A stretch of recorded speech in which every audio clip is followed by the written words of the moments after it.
இது ஒரு அற்புதமான வாய்ப்பு. இதுக்காகத்தான் நம்ம கலாச்சாரத்தில் இதை எப்படி பயன்படுத்திக்கணுங்கிற விழிப்புணர்வை ஏற்படுத்தினாங்க. நீங்கள் ஆழ்ந்த தூக்கத்தில் இருந்தால் கூட திடீர்னு முழிச்சுப்பீங்க. இது ரொம்ப நல்லது. அப்போ தான் நீங்கள் இயற்கை கூட ஒத்திசைவாக இருக்கீங்கன்னு அர்த்தம். நீங்கள் எந்த அலாரமும் வைக்க தேவையில்லை. உங்கள் உடம்புக்கே தெரியும் எப்போ 3:40 AM. ஏன்னா உடம்புக்குள்ளே சில மாற்றங்கள் நடக்குது. அப்போது புக்கை பார்த்து யோகா பண்ணுறவர்னா அதிகாலை 3:40 6:40 7:40 எந்த வித்தியாசமும் இருக்காது. சாந்தியா காலங்கள் மட்டும்தான் உங்களுக்கு ரொம்ப முக்கியமானதாக இருக்கும்.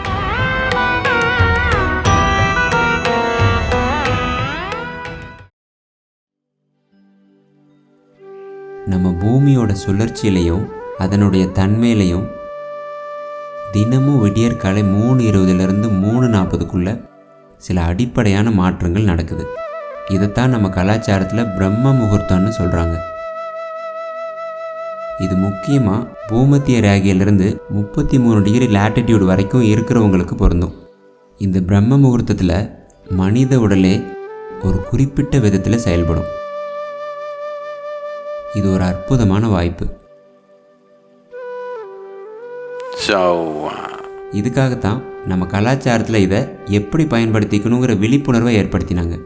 நம்ம வாழ்க்கைன்றதே இந்த பிரபஞ்சத்தில் நடக்கிற பல நிகழ்வுகளோட வெளிப்பாடு தான்.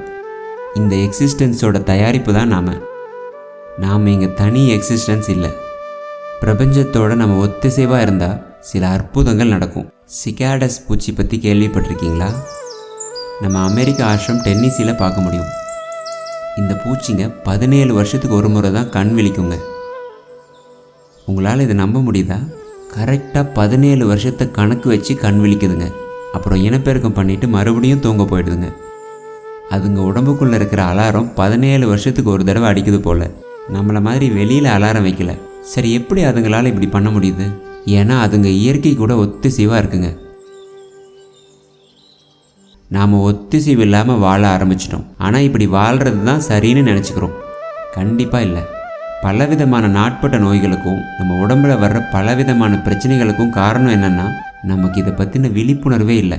அதாவது எப்படி நம்ம உடம்பை இந்த பிரபஞ்சத்து கூடயும் இயற்கை கூடயும் ஒத்திசைவாக வச்சுக்கிறதுன்னு புரியாததால் இந்த இடத்துல தான் யோகா முக்கியத்துவம் பெறுது.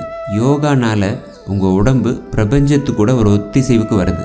அப்படி ஒத்திசைவுக்கு வரும்போது நீங்களும் சரியாக அதிகாலை 3:20 இந்த பிரம்ம முகூர்த்தத்தில் முழிச்சுப்பீங்க. நீங்கள் விழிப்புணர்வாக இருந்தால் அந்த குறிப்பிட்ட நேரத்தில் திடீர்னு உங்கள் உடம்பு உயிரோட்டமாக மாறுறதை கவனிக்க முடியும். நீங்கள் ஆழ்ந்த தூக்கத்தில் இருந்தால் கூட திடீர்னு முழிச்சுப்பீங்க. இது ரொம்ப நல்லது. அப்போ தான் நீங்கள் இயற்கை கூட ஒத்திசைவாக இருக்கீங்கன்னு அர்த்தம். இந்த ஒத்திசைவு ரொம்ப ரொம்ப முக்கியம். ஸோ அந்த நேரத்தில் எழுந்தால் என்ன பண்ணுறது? யோகா பண்ணலாமா, இல்லை மெடிடேஷன் பண்ணலாமா? என்ன வேணால் பண்ணுங்கள்.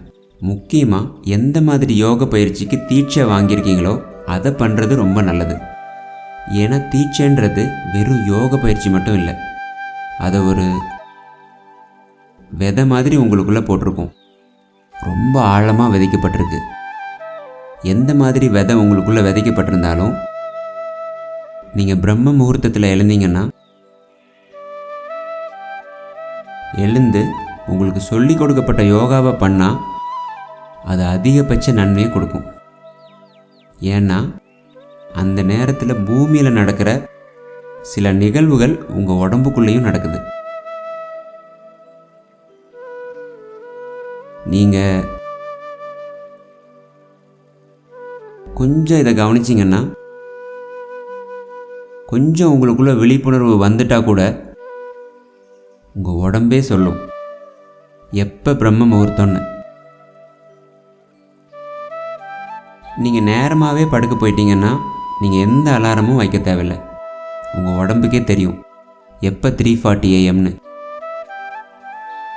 ஏன்னா உடம்புக்குள்ளே சில மாற்றங்கள் நடக்குது. அப்போது அந்த நேரத்தில் யோகா பண்ணும்போது மேக்ஸிமம் பெனிஃபிட் இருக்கும். அல்லது அந்த விதை வேகமாக வளரும் மற்ற நேரத்தில் யோகா பண்ணுறதை விட. இது தீட்சை வாங்கினவங்களுக்கு மட்டும்தான். நீங்கள் இனிஷியேஷன் வாங்கலைன்னா, புக்கை பார்த்து யோகா பண்ணுறவர்னா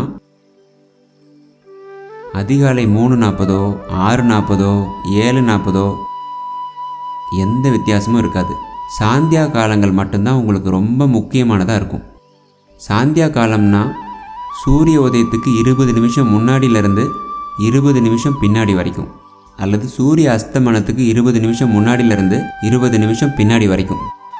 அது மட்டும் இல்லாமல் மதியம் 12 மணிக்கு முன்னாடி பின்னாடி வர்ற 20 நிமிடங்களும், இரவு 12 மணிக்கு முன்னாடி பின்னாடி வர்ற 20 நிமிடங்களும் சாந்தியா காலங்கள் தான். ஆனால் இதோட தன்மை வேறு மாதிரி இருக்கும். அதனால் காலையிலையும் மாலையிலையும் வர்ற சாந்தியா காலங்கள் தான் தீட்சை வாங்காதவங்களுக்கு உகந்தது.